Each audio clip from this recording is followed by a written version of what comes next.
Hi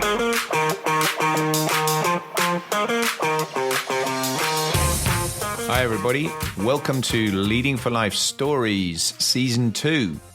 My name is Bob Judson and I'm your host for this podcast, and I'm absolutely delighted to have you here joining me. Thanks very much, and I really hope you enjoy what follows. On the last of my personal stories episodes, I talked about time in the desert, time on the ground, in command of operations, and it was a really interesting tour. But it set me up for what at that stage was undoubtedly the best tour I could ever have hoped for. And that was to go and command my own squadron, independent unit command, the thing that everybody really on the career stream in whichever service it is aspires to, whether it's an Army battalion, a Navy ship, or an Air Force squadron. That is what you aim to go and do. And I was immensely privileged and fortunate to be selected to command number 6 squadron at RAF Coltishall. One of the Jaguar squadrons there, frontline Jaguar squadron, now a Typhoon squadron based up at Lossiemouth. And it was such a proud thing to get selected for that, to have the opportunity to go and run a squadron. And it sticks in my mind forever, really, as one of the absolute highlights of my flying career. Because for the first time, you're running an organization that isn't just about aeroplanes. It's also got a whole load of people on it. And that was the exciting part. It's not just running a team of pilots. It's actually running a big team of engineers and having responsibility for pretty much everything that goes on that squadron. And you really feel that responsibility and that leadership opportunity that you've been given as you go through it. And that was absolutely terrific for all sorts of reasons that I'll get to. It wasn't straight to the squadron, though. I got back from the desert and I'd been off flying by that stage for more than 5 years. And as a result of that, I needed to go and do some refresher flying before I could go back to the front line. And because I'd been tripped through that 5-year barrier, I had to actually go back and fly the Tucano on a sort of basic fast jet refresher to get you back in the air, to get you looking out the window, and talking on the radio and just being familiar with being back in the air environment before you jump back in a frontline fast jet. The irony was that it was a refresher course, and I'd never flown the Tucano because the Tucano was the basic flying trainer that we were using at RAF Linton-on-Ouse by the time I got there in 1999. And I'd been through Linton-on-Ouse, of course, at the very beginning of my own flying training when I was flying the Jet Provost there back in the mid 80s. And so Linton was very familiar, the airspace around there was very familiar, but it was all sorts of differences that really piqued my attention. And I started to really feel my age for the first time because a couple of things had happened that really made me smile and still make me smile in retrospect, because I arrived at Linton in the middle of 1999 to start that refresher course. And two things really struck me. One was that the gate guardian aeroplane, and most RAF stations, flying stations anyway, have an aeroplane at the front gate that is showing you it's a flying station, and usually that aeroplane will be something to do with the history of the station. And when I had been at Linton in 1981, then that aeroplane was a piston Provost, an old piston engine trainer, propeller trainer that had been used well before my time in the Air Force. When I arrived back there in 1999, that airplane had been replaced, and instead it was a Jet Provost. And it was a Jet Provost that was in my logbook, i.e. an airplane I had flown when I had been going through the course there. So now it was basically a museum exhibit on the gate, and that was the starting point for making me realize that I was definitely getting a bit older. The second one was the first night that I was there, and I walked in the bar, and the bar was full of people that didn't look old enough to drink. And that was the student pilots on the course. And again, I started to think, oh my goodness, I'm definitely getting and feeling a bit older. But it was a fun few weeks. I was only there for a few weeks. I had to do a bunch of flying on the Tucano, including a whole range of solo flying. But I only did 21 hours or so on the airplane. And by the end of it, you definitely got the feeling that, okay, it's time to move on from this, because you've parked the throttle in the top left-hand corner, and so put the pedal to the floor, if you like, in car analogies, and it's still not going quick enough for you, you definitely, you need to go back and do that thing that you've done in the sort of fast trip front line, and you want the speed back. And the other interesting thing was that, of course, a lot of the instructors that were teaching at Linton, and this was typical right through the training system always, actually, they were not fast jet guys. So they couldn't actually do the training that I needed to do. So there were very limited numbers of people I could fly with to go and do the kind of battle formation sorties and proper, kind of tactical development flying that we were moving back towards. And so it was a hugely fun time that I thoroughly enjoyed. But by the time I got to the end of it, I was well and truly ready to move back to the Jaguar. And it wasn't directly to Coltishall. I had to go to RAF Lossiemouth first again, and been there before many times on deployment, but also having done my Jaguar training there again back in the mid 1980s, 1983, 84. I was there. And so going back there for 28 hours, as it turned out, to just turn around and do a full refresher on the aeroplane, get back in, do the conversion flying again, get to do some instrument flying on it, to be used to flying in cloud, to do some formation, to do some weaponry, to do all the things that basically I was going to need to do quickly when I got back on the front line. Because one of the things when you arrive in a command role is you're expected, obviously, to be up to speed as quickly as you possibly can be. You don't want to waste time doing a lot of development flying to work yourself back up. But you do still have to work yourself back up, and most definitely that was a big factor. So by the time I took over 6th Squadron on the 19th of July 1999, I had done a fair bit of refresher flying, but I then still needed to prove myself, if you like, back in the combat environment, in the frontline environment, and work myself back up to combat ready through the syllabus, shortened syllabus, inevitably for an experienced pilot. But you go back through and definitely have to show your mettle in terms of being able to deliver.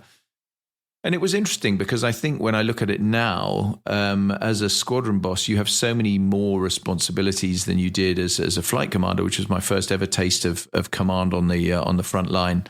You've got a lot of other things that you're doing in terms of looking after all the ground crew and all the engineering side of what's going on, and so you really felt that. Well, I certainly felt I didn't need to be the best pilot on the squadron anymore. I really had felt when I was in the flight commander role that you really had to be up there at the front end of the pilot ability. I had a ton of experience. I could rely on my experience a lot, and I did do that. And I had to be very competent and show that I was very competent. But there was no pressure on me or personal pressure on myself to really feel that I had to excessively shine at the front. I had to do the job well, and I had to lead well. But more importantly, I had to inspire the people who were working for me in other ways. It wasn't just about the flying. Sure, if I hadn't been any good at the flying, it would have really shown up. And that was a very bad place to be. You wanted to be very, very competent and people to respect you for your flying ability. And they always did. And that was a great thing. But at the same time, you knew that actually it wasn't necessarily the be all and end all of being a success as a squadron commander.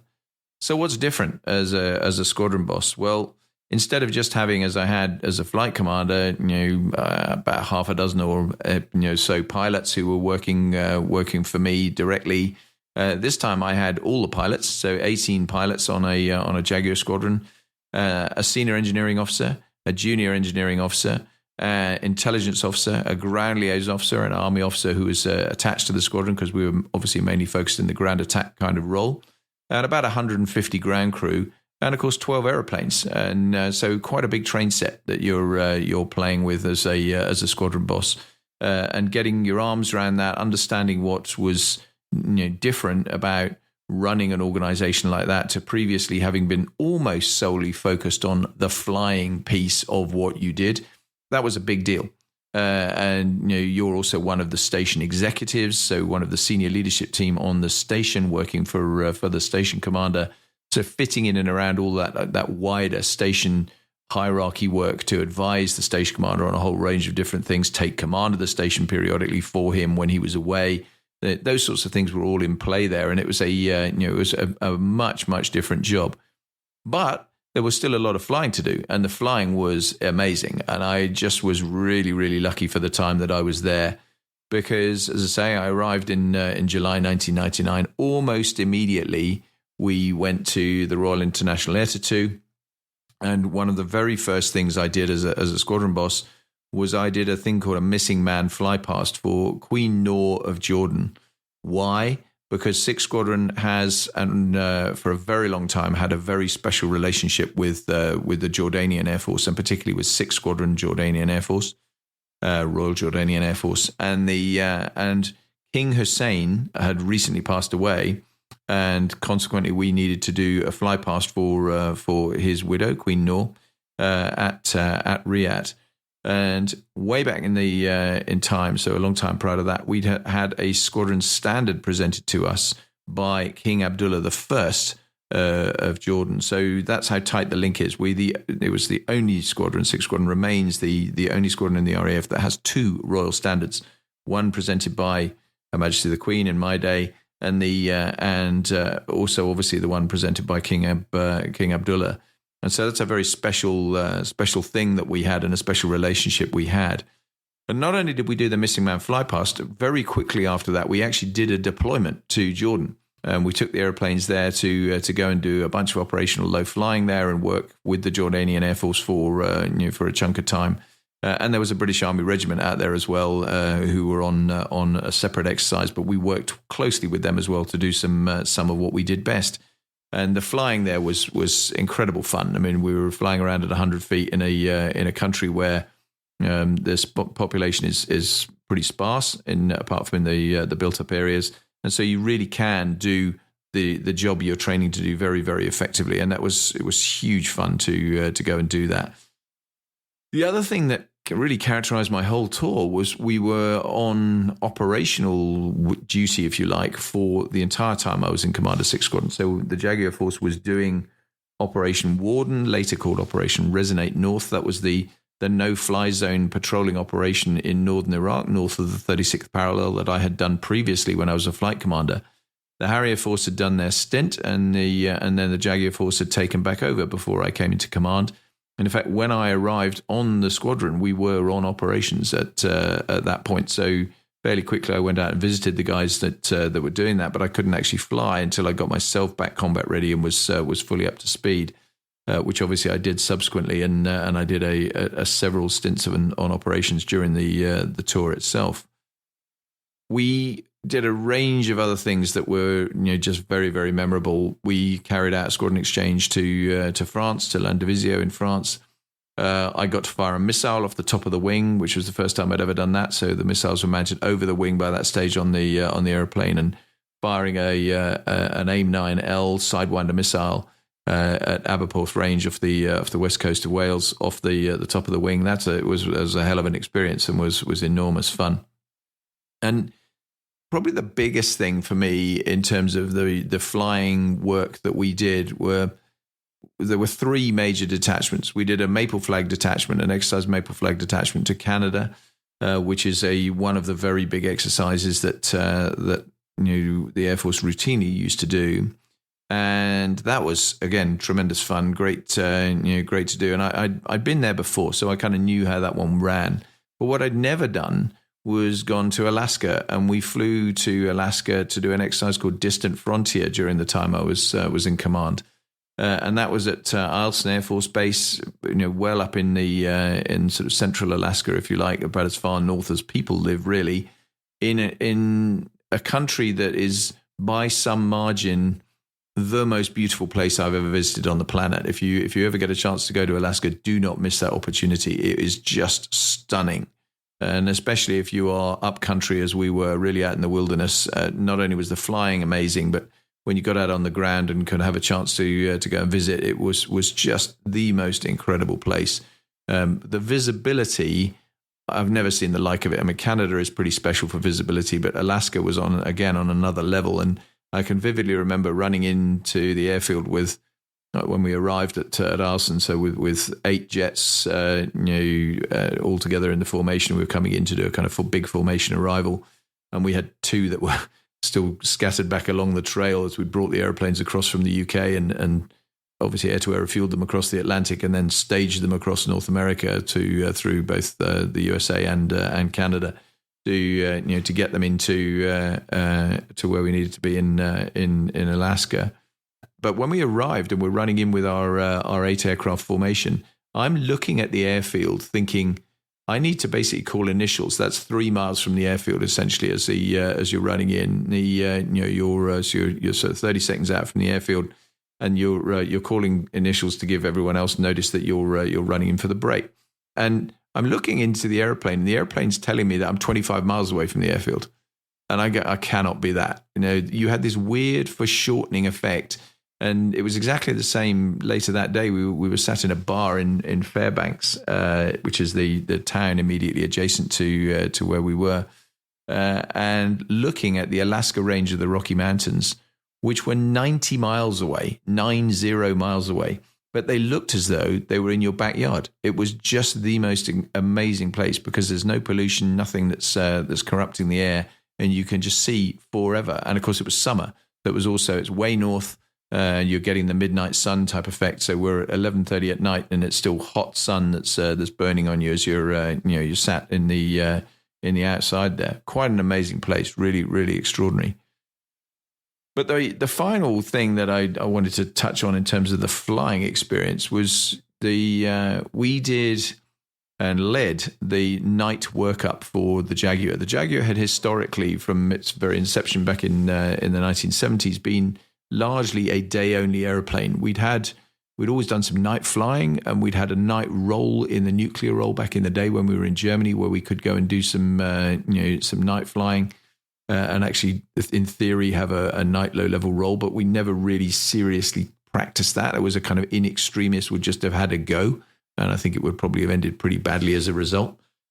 But we worked up with night vision goggles, so in image intensifying goggles that you hung on your helmet and sat in front of your eyes, and essentially looking like two toilet tubes that you're looking through, to give you a view even in very significant darkness. So you could fly right down to very, very low light levels, not zero, because obviously then there wasn't any light to intensify, and that was too dark.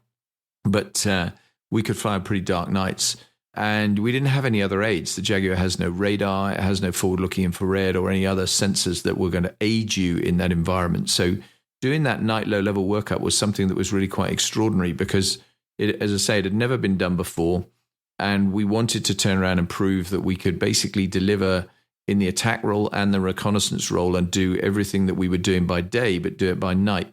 And that introduces a whole raft of additional complexity, especially when you're trying to operate in a war kind of footing and be able to train to do it with no lights on the aeroplane. So you turn all the lights off and just work with a lot of deconfliction, a lot of planning, and flying at low level. And flying at low level on night vision goggles down to 250 feet, so the same height we would fly by day, in certain specific areas where we would go and operate. We'd obviously try very hard to minimize our flight over any kind of populated areas at all at night, because it's more disturbing still than by day.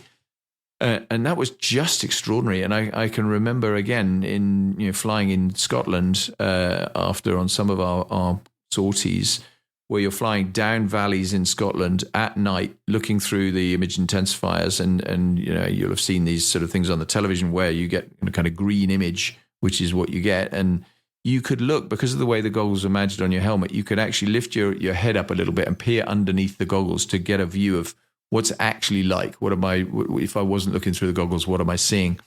And it was a really great way to keep yourself just a bit honest in terms of the kind of thing you were doing when you were flying, because when you peered under the goggles, you're flying at 450 knots at 250 feet at night, and you look under the goggles in mountainous terrain in Scotland, and it is just black. There is nothing you can see.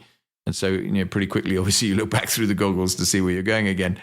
And the goggles were amazing. They really were amazing. They would give you, a very, very good picture that allowed you to do everything you were doing by day, and allied to obviously an extremely good set of avionics that we had in the airplane by that stage. We were able to work pretty much as effectively and do everything we did. There were some sporty things. Night tanking was one, so doing air-to-air refueling. That was really, really interesting at night, obviously, because it's difficult enough by day. Doing it by night, is just an extra challenge on top of that. And the other thing we used to do is would come back to the airfield and would obviously, if you fly at night on an airfield, the airfield's lit up like a Christmas tree. You've got lights all over the place, runway lights, taxiway lights, obstruction lights, all sorts of things all around the airfield that would show you what you needed to do in order to be able to land. We'd do circuits like that. We had the ability to do that while we're still flying on the night vision goggles as well. But we'd also do lights out landings onto the airfield. So we'd get air traffic, obviously, as long as we were the only things flying and the only people flying were doing night vision goggle flying, we'd get them to turn all the lights off, and then we'd go and continue flying our circuit. So now it's basically like, imagine driving down a road and turn the headlights off, and then carry on driving, and there's no street lights, there's no cat's eyes, there's no nothing. And, that was really, really interesting to do. And what was amazing was just how good you could get at this when you worked at it and you put the procedures in place. And we developed very careful procedures to make sure that we minimize the risk to each other, from a formation point of view and so on. And obviously to an individual airplane to ensure that what we were doing was as safe as we could possibly make it.